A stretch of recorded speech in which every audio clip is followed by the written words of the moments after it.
और आपके माता पिता एक दिन अकेले एक बंद कमरे में दम घोटकर चीख चीख कर मर जाए। ये कितने चौंका देने वाली बात है दोस्तों।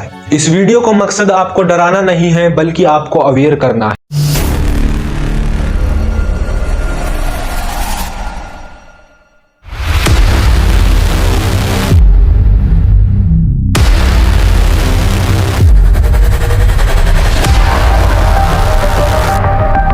कैसे हो दोस्तों।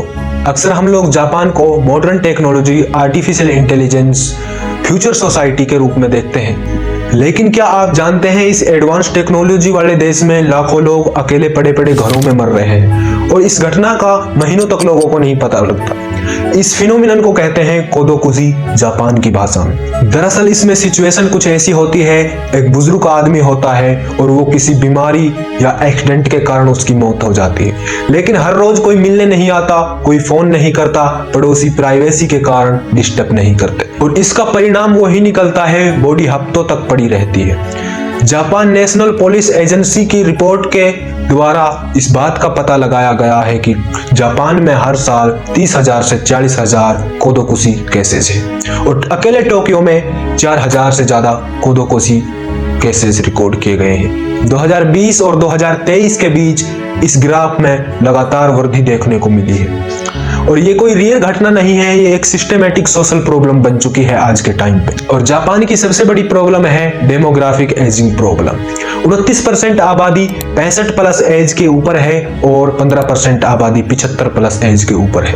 वर्किंग एज पॉपुलेशन हर साल घट रही है। जब सोसाइटी में बुजुर्ग लोग ज्यादा हो जाएंगे और संभालने वाला कोई नहीं रहेगा तो अकेलापन ऑटोमेटिकली बढ़ जाएगा और यही एक बहुत बड़ी दिक्कत के रूप में सामने आ रही है अब जापान में सिंगल पर्सन हाउस होल्ड तेजी से बढ़ रहा है। 1980 में 19% लोग अकेले रहते थे घर में और 2023 में यह आंकड़ा बढ़कर 38% हो गया है।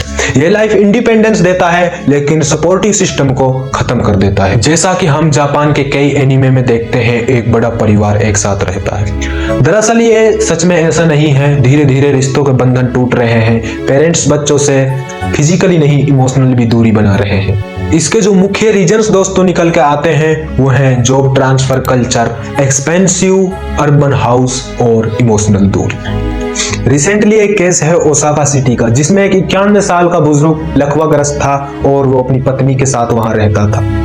बच्चे सालों से कोई कांटेक्ट में नहीं थे। पत्नी की उससे पहले मृत्यु हो जाती है और उसकी भी धीरे धीरे मृत्यु हो जाती है, लेकिन हफ्तों तक उसकी बॉडी का नहीं पता लगता। जब घर से बदबू आती है तो लोग पुलिस को सूचना देते हैं। ये अकेली जापान का किस्सा नहीं है दोस्तों। चाइना, जर्मनी, साउथ कोरिया, ऐसे कई देशों में, यहाँ तक कि इंडिया में भी ये धीरे धीरे प्रोग्रेसिव हो रही है, क्योंकि परिवार धीरे धीरे छोटे होते जा रहे हैं, पेरेंट्स बच्चों से अलग होते जा रहे हैं, बच्चे बाहर कमाने जा रहे हैं और बुजुर्ग माता पिता या दादा दादी अकेले रह जाते हैं। और हमको लगता है ऐसी सिचुएशन के आधार पर आने वाला टाइम जापान से कम नहीं। क्या फायदा दोस्तों ऐसी मॉडर्न टेक्नोलॉजी का और ऐसा डेवलपमेंट का जब बुजुर्ग माता पिताओं को घर पर अकेला छोड़ दिया जाता है। इस वीडियो का मकसद आपको डराना नहीं है बल्कि आपको अवेयर करना है, क्योंकि यदि आपके पेरेंट्स बूढ़े हैं, बुजुर्ग हैं, माता पिता और ग्रैंड पेरेंट्स, उनको बोझ मत समझिए। असली डेवलपमेंट टेस्ट यही है दोस्तों। बहुत से लोग ऐसा कहते हैं कि सक्सेस अकेले चलने से मिलती है, लेकिन क्या फायदा दोस्तों ऐसी सक्सेस का जब आपका परिवार ही उसका लाभ ना उठा पाए और आपके माता पिता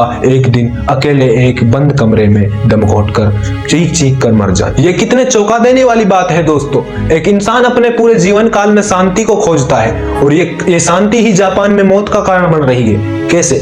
क्योंकि अगला आदमी भी डिस्टर्ब नहीं करना चाहता कि उसकी शांति भंग नहीं हो जाए। ऐसा नहीं है दोस्तों, मिलिए, अपने परिवार के साथ टाइम स्पेंड कीजिए और अपने रिलेटिव रिश्तों को कभी टूटने मत दीजिए। ये बात कहीं तक सच है दोस्तों कि अकेले चलने से आदमी को सीख मिलती है, लेकिन चलते चलते इतने आगे भी मत निकल जाए कि आपके दिल के रिश्ते, आपका परिवार सब पीछे ही छूट जाए। अकेले चलो लेकिन अपने परिवार को कभी ना भूलो। तो दोस्तों ये वीडियो आपको जरा सी भी इंफॉर्मेटिव लगी हो तो शेयर कीजिए अपने फ्रेंड्स के साथ, लाइक कीजिए और सब्सक्राइब करके जुड़ जाइए हमारे साथ और चलो डेवलपमेंट करते हैं एक नई दुनिया का।